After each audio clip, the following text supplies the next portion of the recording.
paz, Senhor, meus irmãos. Estamos estudando a lição 8 da Revista dos Adultos. Tem um título: A Disciplina na Igreja. Tem um trimestre ao Corpo de Cristo, Origem, Natureza e Vocação da Igreja no Mundo. Revista comentada pelo pastor José Gonçalves. Vamos continuar falando sobre a igreja. Hoje vamos falar de um importante tema, que é a disciplina, Ou seja, a correção daqueles que andam de forma desordenada, que estão muitas das vezes até escandalizando isso. Se não houver algum tipo de disciplina, de correção, pode enfraquecer até o testemunho da igreja. Por exemplo, também, como veremos, até um líder, se um líder ele não é disciplinado corretamente, se às vezes alguém passa a mão na cabeça ou há um cooperativismo, isso vai escandalizar a obra, vai enfraquecer, então o testemunho, crentes vão ficar abalados na sua fé. Então, como é importante a disciplina, Vivemos dias difíceis em que as pessoas muitas das vezes não aceitam serem corrigidas, mas como também veremos aqui na lição, quem não aceita correção não pode ser chamado filho, porque o filho é aquele que o pai castiga por amor. O pai castiga porque ama, mas se não aceita correção, então ele já não é mais filho, já então é um bastardo e não filho, como veremos aqui no texto de Hebreus. Então é fundamental a disciplina na igreja para a saúde do corpo, aleluia, e para o próprio crente, para a saúde do próprio crente, que ele entenda que não pode viver de forma desordenada e achar que está tudo certo. Então o objetivo é a salvação daquele crente. Louvado seja Deus, é o que veremos então nesta lição. O textuário diz: E já vos esqueceste da exortação que argumenta convosco como filhos. Filho meu, não despreze a correção do Senhor, e não desmaies quando por ele fores repreendido. Hebreus 12:5. A verdade prática, a disciplina cristã é uma doutrina bíblica necessária, pois permite ao crente refletir o caráter de Cristo. Então, Deus sempre aplicou disciplina no seu povo, desde a antiga aliança, desde o Antigo Testamento. Deus corrigia, e com amor, mesmo muitas das vezes de forma severa, mas ainda com o intuito de salvar. A gente vê o cativeiro que durou 70 anos, o povo de Deus na Babilônia, mas até aqueles que foram para o cativeiro, a gente vê ali o amor de Deus, porque eles foram livres da morte e Deus guardou eles ali no cativeiro. Sofreram, passaram toda aquela repreensão, mas Deus depois restaura Israel ao seu lugar, cumprindo toda a promessa. Os profetas sempre, quando anunciavam o juízo, também anunciavam uma restauração a partir do momento que o povo se arrependesse dos seus erros, do seu pecado.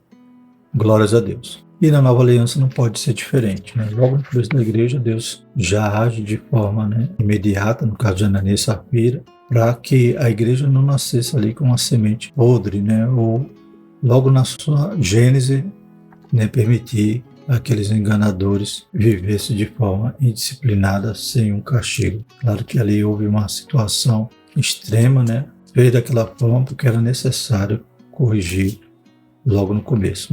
Hoje muitos brincam com Deus, vivem no pecado, talvez o seu pecado não se tornou público para que a igreja o discipline, que a igreja tenha essa obrigação, mas um dia vai ter que prestar conta diante de Deus.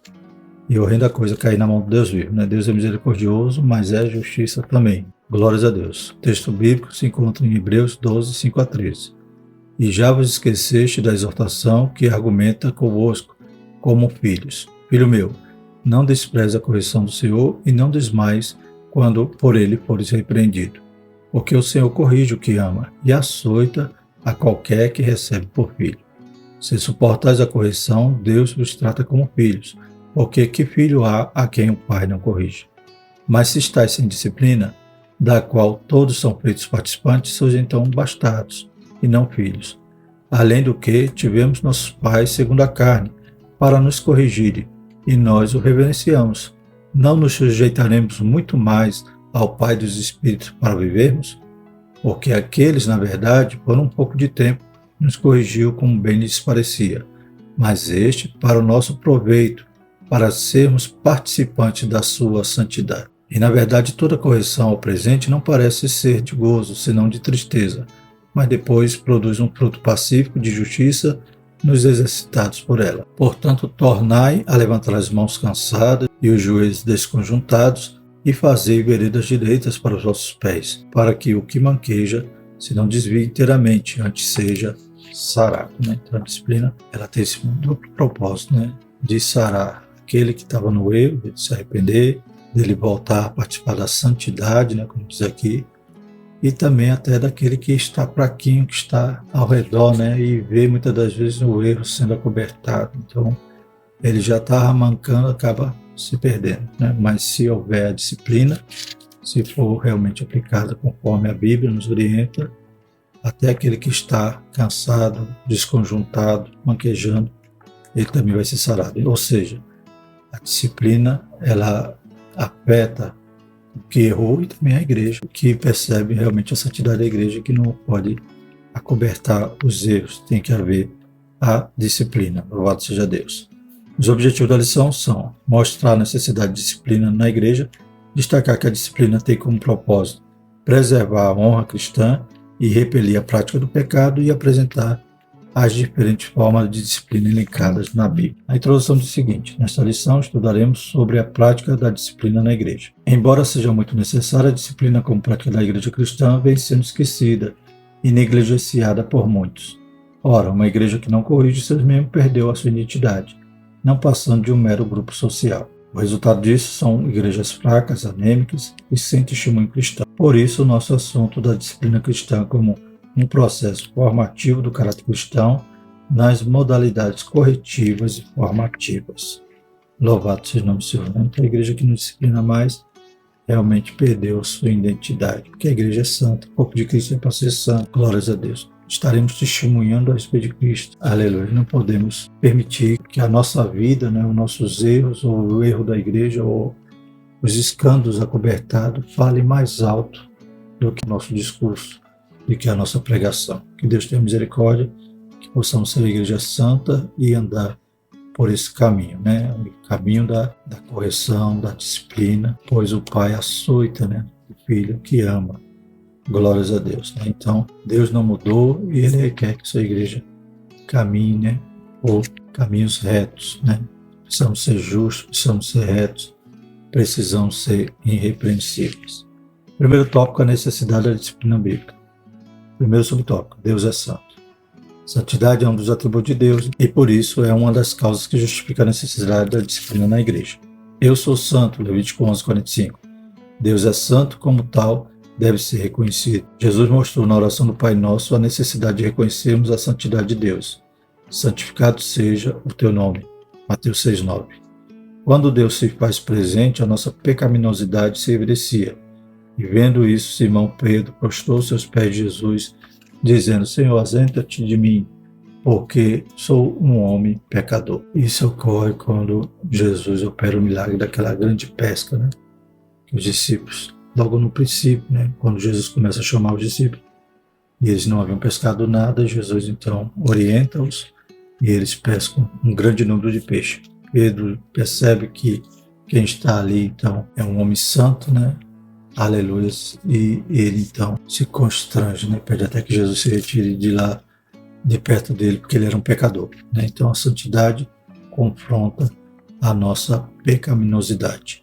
Segundo subtópico, a igreja é santa. Né? Então, Deus é santo, a sua igreja também é santa. Deus é santo e a igreja também deve ser. Sede santos porque eu sou santo.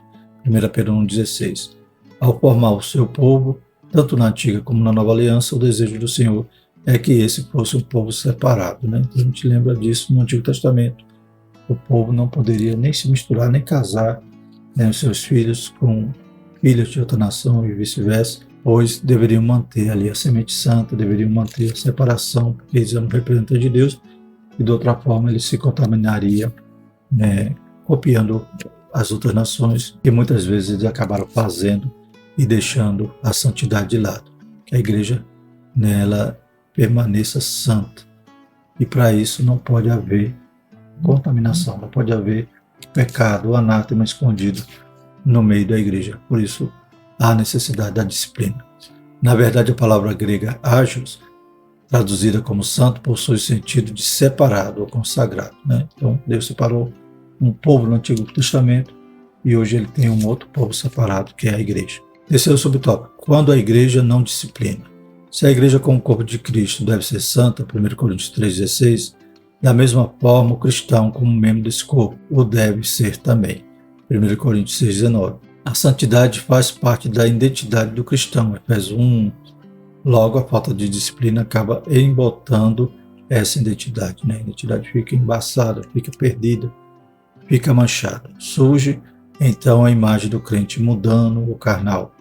Na verdade, esses adjetivos revelam, de fato, um crente disciplinado, alguém que não tratou ou não foi tratado, aquilo que acabou se tornando um hábito pecaminoso. Nesse sentido, a falta de disciplina acaba destruindo o limite entre o sagrado e o profano.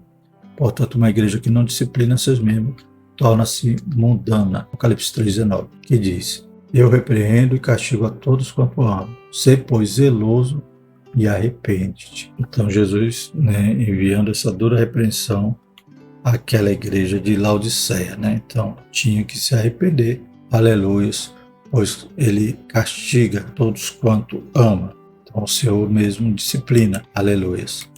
Mas a igreja ela tem que estar seguindo a Cristo e fazendo da mesma forma, disciplinando aqueles que estão manchando a identidade da igreja e do próprio crente. Em 1 Coríntios 6,19 diz: Ou não sabeis que o nosso corpo é o templo do Espírito Santo, que habita em vós, proveniente de Deus, e que não sois de vós mesmos. Louvado seja o nome do Senhor. Então, que risco que a igreja corre quando ela trata de qualquer jeito, passa a mão na cabeça, inclusive dos líderes. Que perigo, E que imagem desfocada transmite para a sociedade, para os próprios membros do corpo, de ver uma situação desta. Segundo tópico, o propósito da disciplina bíblica. Primeiro subtópico, manter a honra de Cristo. Quando o pecado não é tratado na vida do crente, Cristo é desonrado. O nome de Deus é blasfemado entre os gentios por causa de vós. Romanos 2,24. Se não corrigido, o comportamento pecaminoso compromete o testemunho cristão. No caso da igreja de Corinto, onde um dos seus membros adotou um comportamento flagrantemente pecaminoso, sem, contudo, ter uma resposta enérgica da igreja, condenando essa prática, levou o apóstolo Paulo a censurá-la. Está lá em 1 Coríntios 5,2. Estais inchados e nem ao menos vos entristecestes, por não ter sido dentre vós tirado quem cometeu tal ação. Paulo repreende a igreja por não ter disciplinado aquele que havia pecado publicamente e fazendo com que a igreja fosse desonrada e a imagem de Deus sendo desonrada por isso. Não é possível alguém adotar um comportamento pecaminoso sem que com isso incorra em julgamento divino. 1 Coríntios 11, 27 a 34 e Apocalipse 2, 14 e 15. Segundo subtópico, frear o comportamento pecaminoso. Outro propósito da disciplina cristã está no fato de que ela põe um freio no comportamento pecaminoso. Isso porque o pecado é algo extraordinariamente contagioso, que tem poder de se alastrar com grande facilidade. Não sabeis que um pouco de fermento faz levedar toda a massa? 1 Coríntios 5, 6. E o terceiro subtópico, não tolerar a prática do pecado. 1 Coríntios 5, o apóstolo Paulo censura os coríntios porque não estavam adotando medida alguma contra a prática do pecado por parte de um dos seus membros. 1 Coríntios 5, 1 e 2. Geralmente se ouve que há entre vós fornicação e fornicação tal qual nem ainda entre os gentios, como é haver quem abuse da mulher de seu pai. E como o versículo 2 que já lemos, estáis inchados e nem ao menos vos entristeceste, por não ter sido dentre vós tirado que comete tal ação. A consequência disso é que esse pecado acabaria enfraquecendo a igreja, pois uma igreja que não pratica a disciplina bíblica fatalmente fracassará. Então havia ali pecado que nem entre os gentios se cometia, E havia essa abominação acontecendo na igreja e a igreja não fazia nada. Nesse sentido, não se pode tolerar a prática do pecado ou o comportamento pecaminoso na igreja, nem fora dela. Mas tem contra ti o tolerares que Jezabel, mulher que se diz profetiza, ensine e engane os meus servos, para que se prostituam e comam dos sacrifícios da idolatria. Apocalipse 2,20. Então o Senhor também, corrigindo ali a igreja, através daquela carta, o próprio Jesus mandou João escrever para enviar para aquela igreja, o anjo da igreja, para o pastor daquela igreja. Terceiro tópico, as formas de disciplina bíblica. Primeiro subtópico, a disciplina como modo de correção. A Escritura mostra a necessidade de sermos corrigidos. Correção contribui para o crescimento e formação do caráter cristão. Porque que filho há a quem o pai não corrija? Hebreus 12, 7. Todos os crentes, de alguma forma, tiveram a necessidade de ser corrigidos em algum momento. Se alguém não é corrigido quando erra, então, segundo a Bíblia, trata-se de um bastardo e não de filho. Hebreus 12, 8. Pedro, por exemplo, teve que ser corrigido por Paulo, quando adotou uma atitude visivelmente errada em relação aos gentios. Galatas 2, 11 a 14, que diz, né? E chegando Pedro a Antioquia, lhe resisti na cara, porque era repreensível. Porque antes que alguns tivessem chegado da parte de Tiago, comia com os gentios, mas depois que chegaram, se foi retirando e se apartou deles, temendo os que eram da circuncisão. E os outros judeus também dissimulavam com ele, de maneira que até Barnabé se deixou levar pela sua dissimulação. Mas quando vi que não andavam bem direitamente, conforme a verdade do Evangelho, disse a Pedro na presença de todos: se tu, sendo judeu, vives como gentios e não como judeu, por que obrigas os gentios a viverem como judeus? Né? Então, Pedro agiu dessa forma, né, dissimulada, e Paulo repreendeu. Então, todo crente, não importa a posição, ele precisa ser corrigido, de forma que a igreja possa manter a sua saúde. Então, Paulo, ele não pensou duas vezes em repreender, né, aquela hipocrisia de Pedro, né, quando ele estava comendo ali com os gentios, estava ali participando com eles, né, a comunhão, e quando chega então os judeus, né, aqueles da circuncisão, aqueles judaizantes que viviam implicando para que os gentios cumprissem também a lei, aí Pedro sai de fininho, né, e conforme o texto aqui, até Barnabé e outros judeus também fizeram o mesmo, e Paulo repreende. Quando o crente comete alguma falta e não é corrigido, a tendência é que isso acabe se tornando um comportamento. O comportamento errado é repassado. Dessa forma, o alvo da disciplina é levar aquele que pecou ou vive na prática do pecado à restauração e reconciliação. Gálatas 6, 1. Então a disciplina não é para matar, é para dar vida, para que a pessoa abandone o erro, o pecado, se arrependa, né, volte à comunhão. Esse é o objetivo. Como eu falei, dos profetas anunciava o juízo, o castigo, mas anunciava também restauração. Glórias a Deus. Segundo subtópico, a disciplina como forma de restauração. A palavra grega kartates, traduzida aqui como encaminhar e o tal, significa na verdade restaurar. É usado em Mateus 4, 21 para se referir aos reparos, remendos da rede de pesca.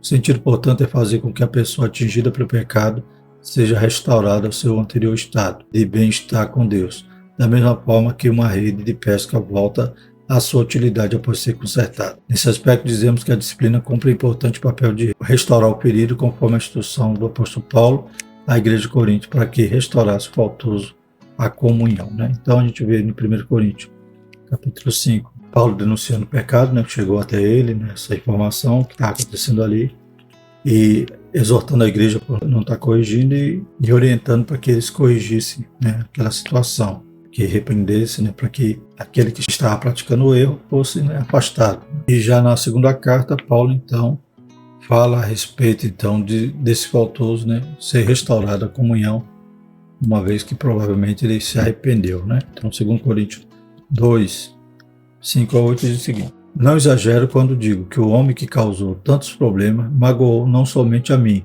mas até certo ponto a todos vocês. A maioria de vocês se opôs a ele e isso já foi castigo suficiente. Agora, porém, é hora de perdoá-lo e comportá-lo. Do contrário, pode acontecer de ele ser vencido pela tristeza excessiva. Peço, portanto, que reafirme seu amor por ele. Glórias a Deus. Né? Então, na primeira carta, Paulo é até duro, né? Que seja entregue a Satanás, né? Ou seja, que como se fosse, né, que ele fosse excluído, né, do rol de membro, já que ele queria viver no pecado, ele ia ter que provar essa situação de que ele não estava na comunhão. Se ele não está com Cristo, ele está no pecado, ele não é filho de Deus. E como a Bíblia diz, né, que não é de Deus está seguindo, né, os passos do diabo, e o final é o castigo eterno ou o lago de fogo e enxofre. Porém, na segunda carta, Paulo já trata da sua restauração, ou seja, da sua volta à comunhão. Né? Terceiro subtópico, a disciplina como modo de exclusão. Esse tipo de disciplina é também conhecido como cirúrgica, isso porque o membro é cortado do corpo de Cristo. Né? Que Deus tenha misericórdia. Né?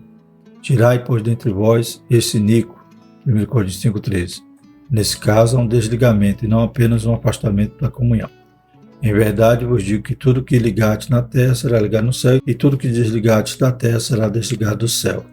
Assim, o indivíduo perde a condição de membro pelo desligamento, já que o Senhor disse que ele passa a ser considerado gentil e publicano. Mateus 18:17. 1 Coríntios 13, também em outra tradução, na Nova Versão Transformadora, diz: Deus julgará os de fora, portanto, elimine o mal do meio de vocês. Em Mateus 17 diz: se ainda assim ele se recusar a ouvir, apresente o caso à igreja. Então, se ele não aceitar nem mesmo a decisão da igreja, trate-o como um gentil ou como um cobrador de impostos, né? O publicano, a Nova Versão Transformadora. Então, o que acontece?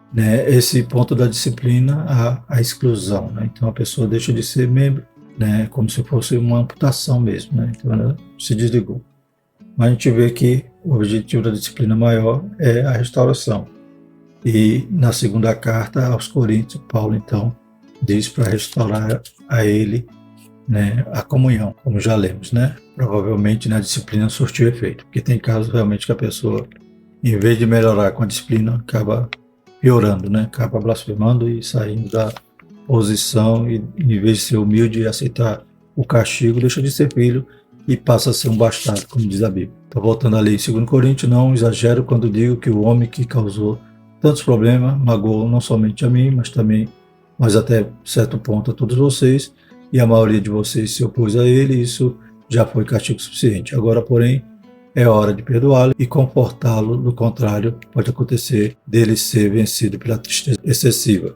Peço, portanto, que reafirme seu amor por ele. Então, Paulo está irado na primeira carta, mas na segunda já era um momento também de perdoar aquele que havia provavelmente sarado, né, após a sua disciplina. Conclusão. Nessa lição vimos o valor da disciplina cristã sob diferentes aspectos. A disciplina se mostra necessária quando sabemos que Deus é santo e exige que seu povo seja santo. Por outro lado, a disciplina também cumpre os propósitos de Deus quando ele conduz o cristão a se conformar com o caráter de Cristo. Uma igreja indisciplinada, portanto, perdeu o bom cheiro de Cristo, 2 Coríntios 2:14. Né? Glórias a Deus. A próxima lição, vamos falar sobre o batismo, a primeira ordenança da igreja. Louvado seja o Senhor, né? Essa lição, então, como vimos, é um tema importante, um tema polêmico, né? Mas a igreja não pode perder o seu perfume. Louvado seja o nome do Senhor, tem que continuar sendo santa, aleluia, e até os líderes que erram têm que ser disciplinados. E muitas das vezes, dependendo do pecado, ele perde até autoridade, né? Para voltar a ser um líder como era antes. Então a igreja ela tem que caminhar em santidade e não em apadrinhamento, em cooperativismo, não. Isso não faz parte do corpo de Cristo. A cabeça continua sendo Cristo e o corpo precisa andar de forma sã. Amém? Vamos orar. Senhor nosso Deus, nosso Pai, te louvamos, Pai. Continua santificando a tua igreja, nos guardando, Pai, de todo o mal, Senhor Jesus. Aqueles que erram, que possam entender que, aleluia, precisam aceitar a disciplina. A disciplina é para o bem da sua alma e para a saúde da igreja. Deus poderoso, que o Senhor possa continuar santificando a tua igreja. Pai, ajuda-nos, Pai, a não cometermos injustiça, mas fazemos a tua vontade, fazemos, Pai, conforme a tua palavra. Em nome de Jesus. Amém. Que a graça do nosso Senhor Jesus Cristo, o amor de Deus e a comunhão do Espírito Santo permaneça sobre nós, hoje e sempre. Amém.